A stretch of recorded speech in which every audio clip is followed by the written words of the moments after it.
Hello, I'm Nick from Inspired to Change. In today's video, I thought we could talk about the growing problem of alcohol abuse and how this is impacting on people's relationships. Sadly, with the restrictions that we're all living under at the moment, and the daily pressures and the worries around coronavirus, some people are drinking more alcohol than they might normally do. For some, this has led to additional difficulties with money and especially with relationships. So it's a fact that alcohol use and the abuse of alcohol can quickly change many people's personalities and change their behaviour.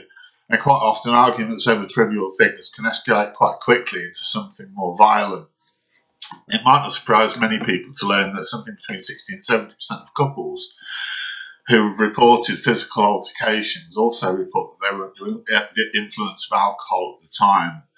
And it's evident that over time, especially so during the current crisis, that some family members may even be developing symptoms of codependency, inadvertently supporting this developing reliance on alcohol, even though it's harming them and the people that they love the most. So alcohol forms part of our social routine and is quite often seen as a reward at the end of a long day, but it can quickly become a problem if it's left unchecked and can be cause to many arguments. So why does alcohol make us more prone to arguments? Well, quite simply, alcohol works on the brain. It attacks the glucose in the brain, which is the sugar that the brain needs to function. It also increases the amount of a chemical called dopamine in the brain, which sits in the reward centres, which is why we get this feeling of pleasure. But alcohol also works to sedate some of our senses and lower our inhibitions, often making us feel more confident and less anxious.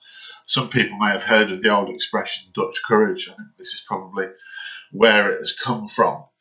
Unfortunately, being less inhibited or disinhibited can also mean that we may say or do things which we later come to regret. The flip side of that temporary, relaxed and enjoyable state that alcohol can create are quite often aggressive moods which some experience.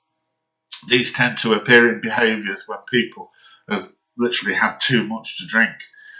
I think there's enough evidence out there for us all to agree that too much alcohol is directly linked to many people becoming more aggressive.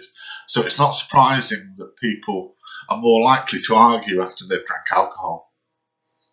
This said, there is a similar direct link between alcohol and incidences of domestic abuse, and I think we've seen a rise in those incidents throughout this coronavirus period.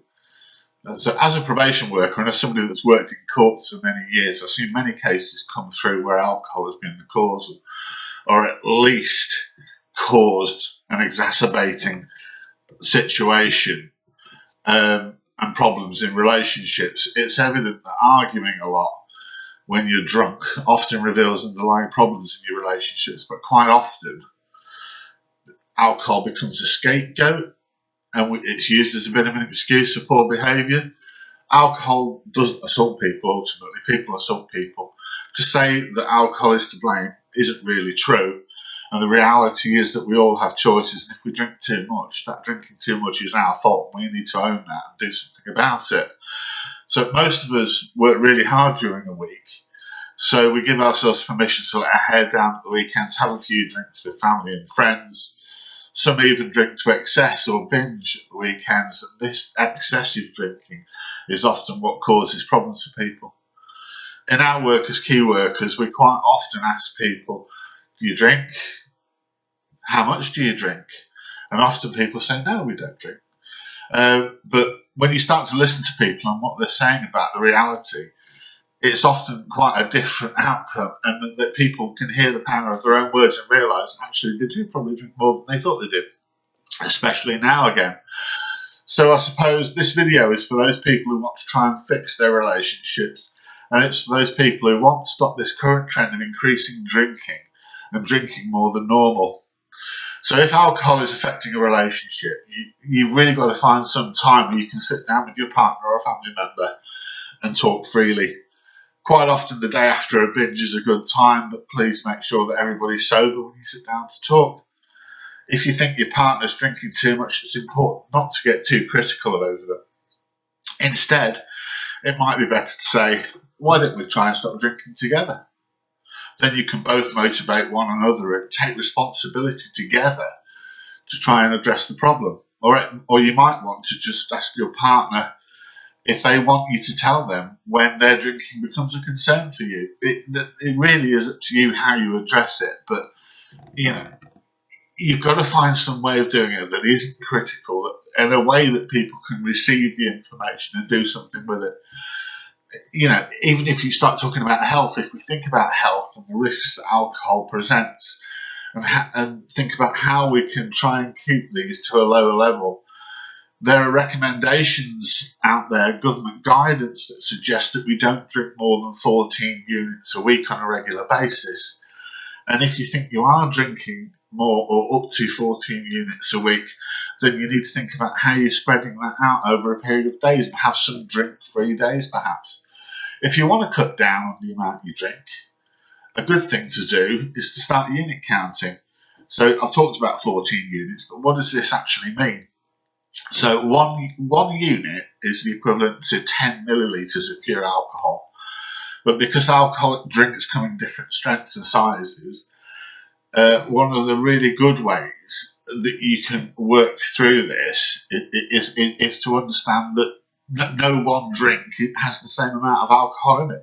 So 14 units under the new alcohol guidance suggests that that's the equivalent to something like 6 pints of average strength beer, or 6 175 millilitre glasses of average strength wine. Now, we use this average marker because there are some alcoholic beverages out there which are very intoxicating and very strong.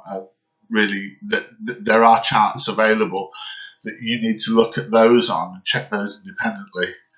So if you'd like to keep track of your drinking and you require advice on how to drink within the recommended limits, you can download a free Drink Aware Track and Calculate Units app, and you can find this through any of the search facilities like Google Play, Samsung Store. Any of those will find it for you. I'm going to leave a useful pictorial guide up on the screen at the end of this video, and there's also an alcohol workbook that one of my colleagues has prepared to go along with this video, which you can find in the attached documents below. For now then, I hope you found this video useful. You can subscribe to this channel by hitting the channel subscription button at the bottom. I hope you keep safe. Thank you very much for listening. Take care. Bye bye.